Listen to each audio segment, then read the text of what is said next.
Mining Netherite used to be simple. Mine some debris, toss it in a smithing table, and boom, overpowered gear. But Mojang thought that was a little too easy. Now, the process is way more complicated, and most YouTube guides are completely outdated. Yes, even my old ones. Lucky for you, I found a method that no one seems to know about, and makes finding debris about 60% easier. So in this video, I'm breaking down everything you need to know about finding, upgrading, and actually using Netherite, starting with the basics, because Netherite in 1.21 is not what it used to be. You see, back in the day, you'd hop into the Nether, mine a few blocks of ancient debris, craft your ingot, and boom, you were basically a Minecraft warlord. But now you need a plan. To get one Netherite ingot, you need to mine 4 ancient debris, smelt them into Netherite scraps, and combine them with 4 gold ingots. And that's just the start, because since the 1.20 update, Mojang decided we were having it too easy. Now you also need a Netherite upgrade smithing template, 1 per item you want to upgrade. So if you want full Netherite armor and tools, that's at least 5 templates. And no, you can't craft them, unless you already have one. More on that later. You have to raid a bastion remnant, survive a gauntlet of angry piglins, and hope that your loot chest delivers. So let's recap your to-do list. Head into the Nether, find ancient debris, raid a bastion for smithing templates, and combine it using a smithing table. Only then do you get that sweet Netherite upgrade. It's tougher than ever, but that's what makes it satisfying. And I'm going to show you how to do all that efficiently. So if that sounds good to you, and you haven't subscribed and left a like on the video, then I'd very much appreciate you supporting me. Alright, first mission, ancient debris. And let me explain why this is so hard to find. So ancient debris spawns an absolute maximum of 5 blocks per chunk, with an average of 1.7 debris per chunk. For those of you that don't know, a Minecraft chunk is a 16 by 16 space. And the world height now going from -64 to 319, that's a total of 384 blocks high. So let's see, 16 times 16 times 384, that's a potential of around 98,304 blocks. Almost 100,000 blocks, and probably one of them is going to be ancient debris. Yikes. It's looking like debris is going to be harder to find than my dad when he popped to the shop for some milk and never came back.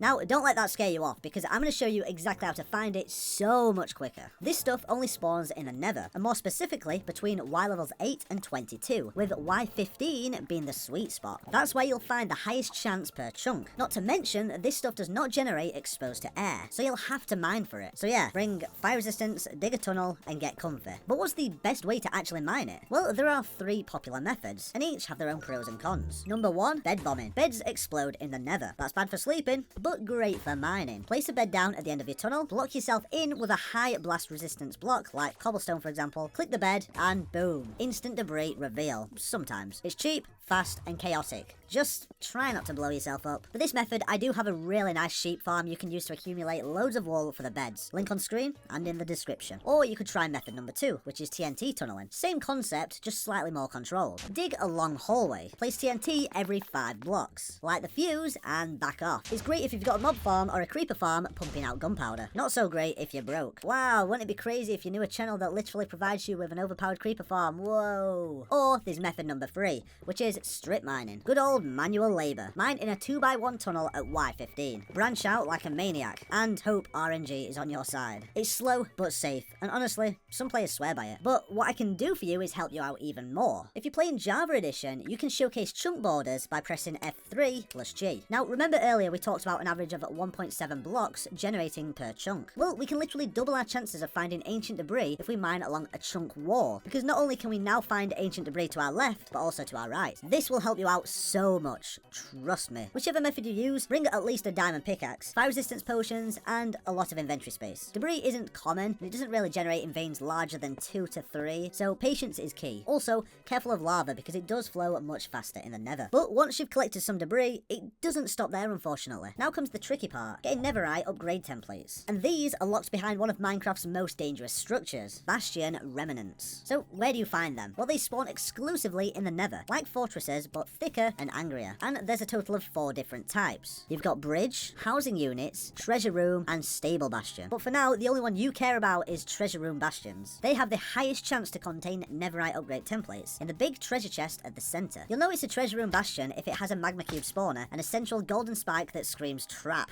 And yeah, it probably is a trap. So how many do you actually need then? Well, each Netherite upgrade template is a single use. So for a full upgrade set, helmet, chestplate, leggings, boots, sword, pickaxe, that's at least 6 templates. However, do you want the absolute best news you'll get today? Once you have one, you can actually legally duplicate it using 7 diamonds, 1 netherrack, and the original template. It's expensive, but a lot safer and a lot easier than raiding bastions over and over. So here's just a few pro tips as well. Wear gold armor so piglins don't attack instantly. Sneak near chests to avoid triggering aggro, and even break the chests with an axe rather than opening them. Bring fire resistance potions and a bow, because those magma cubes do not play fair. And don't even think about looting without a solid escape plan. I've actually got a full guide on the best ways to conquer bastions. It's probably a really good idea to check out that video first, and then come back to this one. Link on screen and in the description. That's how you get the templates. You either go full Rambo, or you go big brains and duplicate. So, are you ready to finally craft your netherite gear? Let's hit the smithing table. You've got the ancient debris, you've got the templates, you've survived the nether. Now it's time to finally craft the netherite gear. Step 1, smelt the ancient debris. Drop your debris into a furnace or blast furnace, and it'll turn into netherite scraps. 4 scraps plus 4 gold ingots equals 1 netherite ingot. Each upgrade costs 1 ingot and 1 smithing template. So if you're going full set, that's 5 to 6 ingots or about 20 to 24 ancient debris. Yep, time to start loving bed explosions. Step 2, use the smithing table. Slot in your diamond item, a netherite ingot, and a template, and hit upgrade. Just like that, you're rocking gear with more durability, built-in knockback resistance, and crucially, fire and lava drop immunity, because we've all panicked in lava. And a bonus tip, if you want it to look cooler too, this is where armor trims come in, because you can now customize your netherite gear with patterns and colors using other templates. Want a gold trim, copper accents, diamond highlights? It's all possible, and yes, it's a flex. I'm releasing a full armor trims guide very soon, breaking down every trim, how to get them, and which combos look the best. So make sure you're subscribed and keep a lookout for that one. Next up, let's talk about enchantments, because unenchanted netherite is like showing up to a boss fight in drip with no damage. Alright, netherite's tough, sure, but enchanted netherite, that's where the real power kicks in. Because let's face it, no matter how cool your armor looks, if it's not enchanted, you're basically wearing fancy iron. So these are the best armor enchantments. These are the standard loadouts for survival and PvE. Protection 4 is your bread and butter. Max it out across all armor. Unbreaking 3 keeps the durability from draining too fast. You want to put mending on it so your XP goes into repairs, not regrets. Feather falling 4 on your boots, because Minecraft fall damage is unforgiving. Again on your boots, put Depth Strider or Frostwalker. Depends if you want speed or style. So for your netherite helmet, you want protection 4, unbreaking 3,